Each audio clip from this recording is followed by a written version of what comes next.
And will they also focus on how to ensure that whatever policy that whichever government starts implementing is continued, even if they leave office, because it has to be a national policy?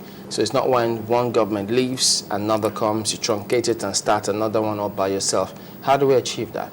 Now that is actually why NESG is there, so that whatever they are working on does not have any political disruption, because the organization is set up because of to give continuity on whatever project, whether it's agriculture or education or health, whatever recommendations they bring out, they sit on it through any kind of government changeover.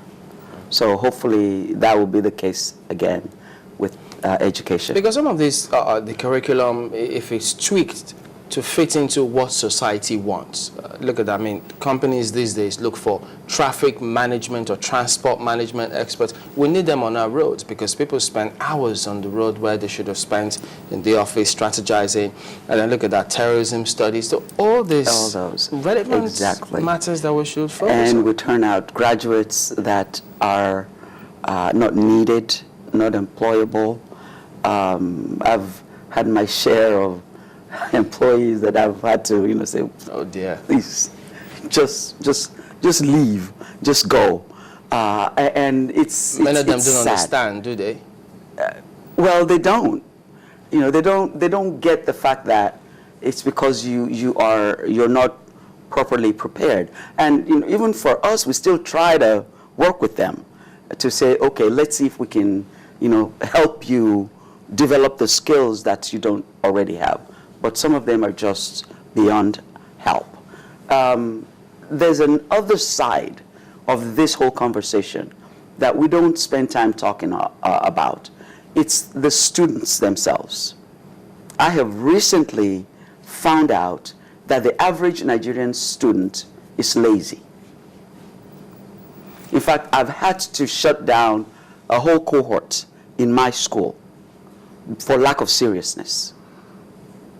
You pay to be in school, and when you're supposed to be in class, 50% of you don't show up. In fact, there was a particular time none of them showed up for class. Isn't that because the school allows that to happen? If they say attendance is 70, if you don't attain 70% attendance, you can't write exams, they'll show up, won't they? See, this is a case where we're not basing everything on the exams.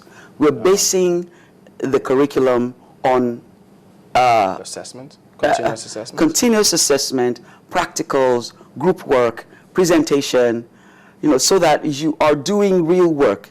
Instead of the lecturer just standing in front of you and putting stuff on the board, you are supposed to be doing that work, bringing it to class, and so that the teacher can engage you and know what you're missing and what needs to be plugged in.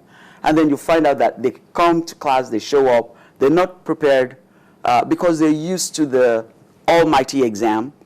So whether the lecturer comes or not, whether I go to class or not, when come exam time, I cram, I regurgitate, I pass, I move on. But this template that we're using says you got to be present in class for you to pass.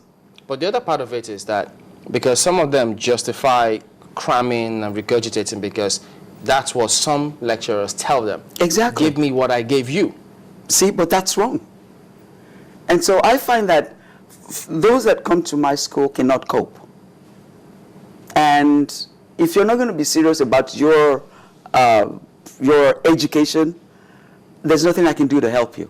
So I'd rather just give you back your money and let you go. Give us an example then. I mean, what innovations are you bringing to bear and how is it working? Well, this is it's not a semester type program. They come one day a week or one night a week. They choose the day they want to come. We get a cohort together.